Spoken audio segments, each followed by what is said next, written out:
hands on it, it's fine. I want to share with you our little model around systems thinking. Okay, so I've been working in auditing, working as an auditor for a long time, and I know things have kind of moved on to, you know, complexity theory and all those sorts of things, and systems thinking might be a bit of an old thought now about how to put things together in an organisation, but it still works for me. And when I'm coming in and I'm assessing you, this is how I'm thinking. This is how I organise my thoughts about, have they got things in place sufficiently for me to be able to tick these 112 indicators? So I'm going to share that with you now in an easy way. And I encourage you to get a pen and a piece of paper. If you can get your hands on a Textra or a Sharpie, even better.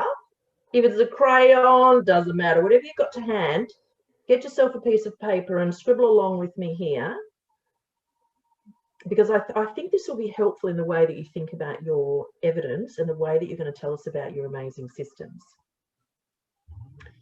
So what you'll see when you have a look at the Service Excellence Framework and you see that there's a standard and then there's a couple of indicators under each standard, this is the thinking that's behind how that's been put together. But this is also very good thinking for how organisations are put together as well. So on your piece of paper, I want you to draw a circle in the middle. It's going to look a bit like this. I don't want to lock you down. I want you to be freestyle about this, but this is what it's going to look like when you finish drawing your picture. There's 5 circles around it. There's a circle in the middle and there's 5 circles around it. Now, if you think about each one of the standards in the Service Excellence Framework, you know that we start up the end of planning, and then we go to governance, and then we go to policies and procedures, risk management, we go then down to contract management, financial management, all those ones there, right? We eventually get down to HR, cultural inclusion, and down to service outcomes, right? All across the front. They're what I'm talking about. Now, if you are rocking it out of the park, you're going to have a system around each one of those standards. And this is what your system would look like. So let's choose risk, because that is a system that's quite underdeveloped. When we come out to organisations, assessors, would you agree? We find the system looking after risk in the organisation to sometimes be underdeveloped. So I'm using that one. So in the centre circle, just write risk. So this is the system that's protecting you, because risk management is really about keeping the organisation safe, isn't it? So let's use a risk management system. Have you got a system for managing risk? Let's see. If you have, everything that happens to keep the organisation safe in terms of risk management will be documented. So the first bubble says documented. It's a very important part of any quality system to have all the things written down. So we would want to see evidence that you've documented your system for managing risk. And that document might be a risk management framework, as an example, right? Here's our risk management framework. Might be our risk plan. Okay. Now, the very next circle around there is implemented. So everything that's written down, everything that's documented should be implemented in practice. In a good system, we'll see that connection between documented and implemented. So everything about risk management is documented, and everything that's documented, guess what? It actually happens. Yeah, it actually happens exactly like that, like we've written it down. And that is unusual, because these things get out of step with each other. So documents and implementation can sometimes get a little out of step. That's quite normal, but we've got to keep a check on that. So good systems are documented, good systems are implemented in practice. Next circle, communicated. So everything that happens about risk management is communicated to all the people who need to know. And we will communicate in many different ways. So the best ways in an organisation to communicate everything that happens about risk management is probably orientation, is probably job descriptions, is probably training, Could even be policy and procedure documents, right? So how are we communicating with our staff all the things that we want to have them help us with to do with risk management? And are we communicating in a way that they would know and understand? Or do we have a very, very, text-heavy policy and procedure and really expecting people to sit down and read that? No, you've got to communicate it in ways that people would be able to understand. Everyone, because everybody has a role to play in risk management, don't they? All right, so we've got documented, implemented, communicated. The next circle is D for delegated. So it means every single thing that happens about risk management has somebody's name next to it.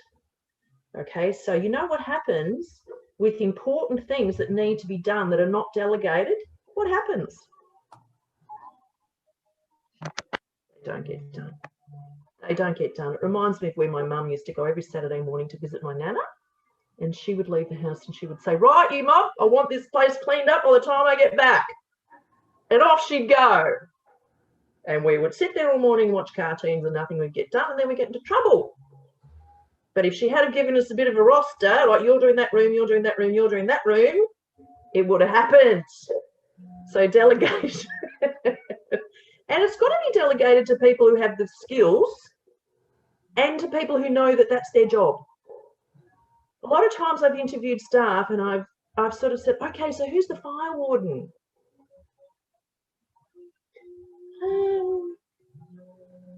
Who is it? Is it Sally? No, she's not here anymore.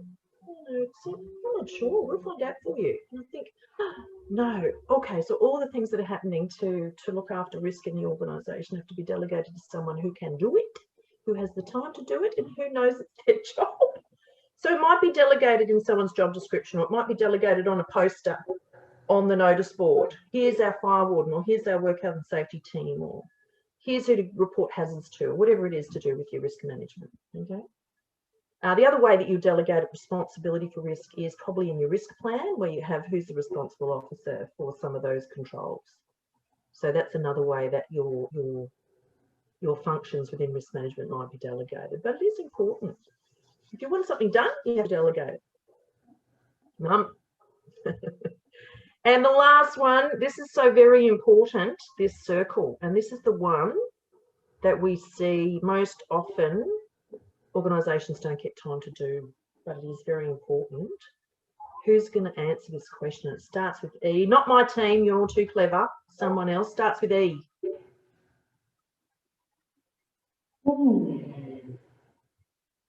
Evaluated. Woo! And you get an extra points. Evaluated. A very good system is periodically, I'm just going to say periodically, because I'm not going to tell you when you're going to evaluate your systems, but they should be regularly looked at to see what? To see if they are documented, implemented, communicated, and delegated, if that's all working well.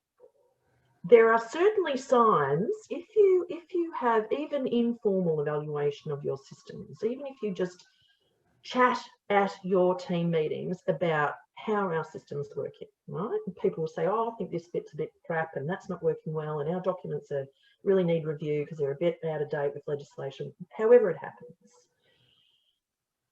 happens, you are looking for ways to make that system stronger, and you do it through looking at those 5 things. Now, I want you to draw a dotted line from your E, from your evaluated bubble. It can land anywhere, your dotted line, to a little square. And inside that square, I want you to write CQI. Because when you evaluate your systems, you identify opportunities for continuous quality improvement. And on it goes. All right, so when you have a look next time at the indicators under each standard in that framework, you're going to see an indicator that says, is it documented? And you're going to see an indicator that says, is responsibility delegated? And you're going to see an indicator that says, is evaluation undertaken to see if that's working properly? So you can see the systems thinking behind the structure of the framework. But any strong organisation is going to have well-functioning systems around each of those important functions in the organisation. Risk is one. You could change that centre bubble to say finance. You could change it to say recruitment. You could say anything. And if you had a system around it, you know that it's going to be working quite well. So that's why when we're looking at evidence, we are looking for documents and we are looking for people to tell us this is how it happens. And we're looking for ways that you train and you inform your staff about what you want them to do within those systems. All right, because it's true that it's the systems that run the business and the people run the systems. All right, so the people are the best people to tell you about how those systems are working.